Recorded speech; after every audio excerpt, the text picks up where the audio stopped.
Hello friends, welcome back to my channel.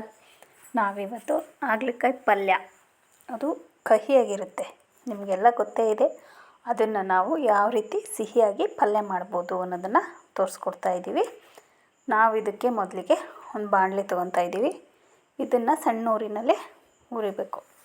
ನಾವು ಸಣ್ಣದಾಗಿ ಹೆಚ್ಚಿರುವ ಹಾಗಲಕಾಯಿಯನ್ನು ನಾವು ಬಾಣಲೆಲಿ ಹಾಕಿ ಹುರಿತಾ ಇದ್ದೀವಿ. ಈ ರೀತಿ ಸಣ್ಣದಾಗಿ ಕಟ್ ಮಾಡಿ ಇಟ್ಕೊಂಡಿರಬೇಕು. ಎಲ್ಲರೂ ರೌಂಡ್ ಕಟ್ ಮಾಡ್ತಾರೆ, ಬಟ್ ನಾವಿಲ್ಲಿ ಸಣ್ಣದಾಗಿ ಕಟ್ ಮಾಡಿದ್ದೀವಿ. ಈಗ ಇದಕ್ಕೆ ನಾವು 2 ಸ್ಪೂನ್ ಎಣ್ಣೆ ಹಾಕ್ತಾಯಿದ್ದೀವಿ. ಈಗ ಇದನ್ನ ಚೆನ್ನಾಗಿ ಹುರಿಬೇಕು. 2 ಸ್ಪೂನ್ ಎಣ್ಣೆ ಹಾಕಿದ್ದೀವಿ. ನಿಮಗೆ ಬೇಕು ಅಂದರೆ ಜಾಸ್ತಿ ಹಾಕ್ಬೋದು. ಹೀಗೆ ಚೆನ್ನಾಗಿ ಹುರಿಬೇಕು. ಒಂದು 5 ನಿಮಿಷ ಅಂತೂ ಹುರಿಬೇಕಿದ್ನ. ನೋಡಿ, ಈಗ ಹುರಿದಿರೋದಾಗಿದೆ. ನಿಮಗೆ ತೋರಿಸ್ತಾ ಇದ್ದೀನಿ. ಈ ರೀತಿ ನೀಟಾಗಿ ಹುರಿಬೇಕು.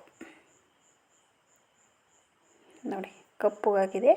ಈ ರೀತಿ ಹುರಿದು ಒಂದು ಅರ್ಧ ಗಂಟೆ ಹಾಗೆ ಬಿಟ್ಬಿಡೋಣ. ಈಗ ಒಂದು ಪಾತ್ರೆ ತೊಗೊತಾ ಇದ್ದೀನಿ. ಇದಕ್ಕೆ 1 ಸ್ಪೂನ್ ಎಣ್ಣೆ ಹಾಕ್ತಾಯಿದ್ದೀನಿ. ಇದಕ್ಕೆ ಸ್ವಲ್ಪ ಎಣ್ಣೆ ಜಾಸ್ತಿನೇ ಹಾಕಬೇಕು. ಈಗ ಎಣ್ಣೆ ಬಿಸಿ ಆದಮೇಲೆ ಸಾಸಿವೆ ಹಾಕ್ತಾಯಿದ್ದೀನಿ. 1 ಸ್ಪೂನ್ ಸಾಸಿವೆ, 2 ಸ್ಪೂನ್ ಕಡಲೆಬೇಳೆನ ಹಾಕ್ತಾಯಿದ್ದೀವಿ. ಈಗ ಸಾಸಿವೆ ಸ್ವಲ್ಪ ಸಿಡಿಬೇಕು. ನೋಡಿ, ಚಟಪಟ ಅಂತ ಸೌಂಡ್ ಬರ್ತಾ ಇದೆ. ಈಗ ಇದಕ್ಕೆ ನಾವು ಕರಿಬೇವನ್ನ ಹಾಕ್ತಾಯಿದ್ದೀವಿ. ನಂತರ ಈರುಳ್ಳಿ. ಜಾಸ್ತಿ ಈರುಳ್ಳಿ ಹಾಕಿದರೆ ಕಹಿ ಅಂಶ ಯಾರಿಗೂ ಕಾಣಿಸೋದಿಲ್ಲ, ಊಟ ಮಾಡೋದಕ್ಕೆ ಚೆನ್ನಾಗಿರುತ್ತೆ. ನೋಡಿ, ಈ ರೀತಿ ನೀಟಾಗಿ ಗುರಡಿ. ಈಗ ಇದಕ್ಕೆ ನಾವು ಟೊಮೊಟೊನ ಹಾಕ್ತಾಯಿದ್ದೀವಿ. ಎಲ್ಲರೂ ಟೊಮಟೆ ಕಾಯಿ ಹಾಕ್ತಾರೆ, ನಾವು ಟೊಮೊಟೊ ಹಣ್ಣು ಹಾಕ್ತಾಯಿದ್ದೀವಿ. ಈಗ ನೀಟಾಗೆಲ್ಲ ಮಿಕ್ಸ್ ಮಾಡೋಣ. ಸಣ್ಣ ಉರಿಲಿ ಇದು ಈರುಳ್ಳಿ ಎಲ್ಲ ಬೇಯಬೇಕು. ಈಗ ಇದಕ್ಕೆ ನಾವು ಹುರಿದು ಇಟ್ಕೊಂಡಿದ್ದೀವಲ್ಲ ಹಾಗಲಕಾಯಿನ, ಇದನ್ನ ಪೀಸೆಲ್ಲ ಹಾಕ್ತಾಯಿದ್ದೀವಿ.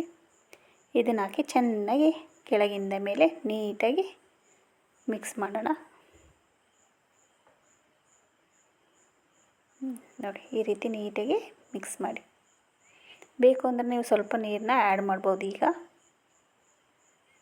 ಅದು ನಾವು 1/2 ಅವರ್ ಬಿಟ್ಟಿದ್ವಲ್ಲ, ಹಾಗಾಗಿ ಎಲ್ಲ ಕಹಿ ಅಂಶ ಹೋಗಿರುತ್ತೆ. ಈಗ ಇದಕ್ಕೆ ನಾವು ಏನೇನು ಬೇಕೋ ಎಲ್ಲ ಹಾಕೋಣ. ಮೊದಲಿಗೆ ರುಚಿಗೆ ತಕ್ಕಷ್ಟು ಉಪ್ಪು ಹಾಕ್ತಾಯಿದ್ದೀವಿ. ನಾವು 2 ಸ್ಪೂನ್ ಖಾರದ ಪುಡಿ ಹಾಕ್ತಾಯಿದ್ದೀವಿ. ನಿಮಗೆ ಖಾರ ಎಷ್ಟು ಬೇಕೋ ಅಷ್ಟು ನೀವು ಹಾಕ್ಬೋದು. ಇದನ್ನ ನೀಟಾಗಿ ಮಿಕ್ಸ್ ಮಾಡೋಣ. ಉಪ್ಪು ಖಾರ ಎಲ್ಲ ನೀಟಾಗಿ ಹತ್ತಬೇಕು. ಅದಕ್ಕೆ ಫಸ್ಟಿಗೆ ಇದನ್ನ ಮಿಕ್ಸ್ ಮಾಡಿ ಬಿಡೋಣ. ಈಗ ನಾವು ಸಾಂಬಾರು ಪುಡಿನ ಹಾಕ್ತಾಯಿದ್ದೀವಿ. 2 ಸ್ಪೂನ್ ಸಾಂಬಾರು ಪುಡಿ ಹಾಕ್ತಾಯಿದ್ದೀವಿ. ಹಾಗೆ ಹುಣಸೆ ಹಣ್ಣಿನ ರಸ. ಇದು ಹುಳಿ ಎಲ್ಲ ಬಿಟ್ಕೊಳ್ಳುತ್ತೆ, ಕಹಿ ಅಂಶ ನಿಧಾನಕ್ಕೆ ಹೋಗೋದಕ್ಕೆ ಸಹಾಯ ಮಾಡುತ್ತೆ. ಈಗ ಸ್ವಲ್ಪ ನೀರು ಹಾಕ್ತಾಯಿದ್ದೀನಿ. ಈಗ ಇದಕ್ಕೆ ಕಡಲೆ ಪುಡಿ ಮತ್ತು ಬೆಲ್ಲ. ಇದರಲ್ಲಿ ಮೇನ್ ಅಂದರೆ ಬೆಲ್ಲನ ನಾವು ಜಾಸ್ತಿ ಹಾಕೋದ್ರಿಂದ ಕಹಿ ಯಾರಿಗೂ ಕಾಣಿಸಲ್ಲ. ಇದು ಹಾಗಲಕಾಯಿ ಪಲ್ಯ ಅಂತ ಮಕ್ಕಳು ಕಂಡುಹಿಡಿಯೋಕ್ಕೆ ಚಾನ್ಸೇ ಇಲ್ಲ. ಒಂದು ಸರಿ ಟ್ರೈ ಮಾಡಿ, ಇದು ತುಂಬ ಚೆನ್ನಾಗಿರುತ್ತೆ. ಈಗ ನಾವು ಅರ್ಧ ಬಟ್ಲು ಹಸಿ ಕೊಬ್ಬರಿ ಹಾಕ್ತಾಯಿದ್ದೀವಿ, ಕೊಬ್ಬರಿ ತುರಿ. ಈಗ ಇದರಿಂದ ನಮಗೆ ಹಾಗಲಕಾಯಿ ಪಲ್ಯ ಅಂತ ಯಾರಿಗೂ ಅನಿಸೋದೇ ಇಲ್ಲ. ನೋಡಿ, ಟ್ರೈ ಮಾಡಿ ನೀವು ಮನೆಯಲ್ಲಿ. ಮಕ್ಕಳು ಎಲ್ಲ ಇಷ್ಟಪಟ್ಟು ತಿಂತಾರೆ, ನಿಮಗೂ ಇಷ್ಟ ಆಗುತ್ತೆ. ಟ್ರೈ ಮಾಡಿ. ನೋಡಿದ್ರಲ್ಲ, ಹಾಗಲಕಾಯಿ ಪಲ್ಯ ಸಿಹಿಯಾಗಿರುತ್ತೆ. ಈ ರೀತಿ ಟ್ರೈ ಮಾಡಿ. ನಿಮಗಿಷ್ಟ ಆಯಿತು ಅಂದರೆ ಪ್ಲೀಸ್ ನಮ್ಮ ಚಾನಲ್ನ ಸಬ್ಸ್ಕ್ರೈಬ್ ಆಗಿ, ಲೈಕ್ ಮಾಡಿ, ಶೇರ್ ಮಾಡಿ, ಕಾಮೆಂಟ್ ಮಾಡಿ.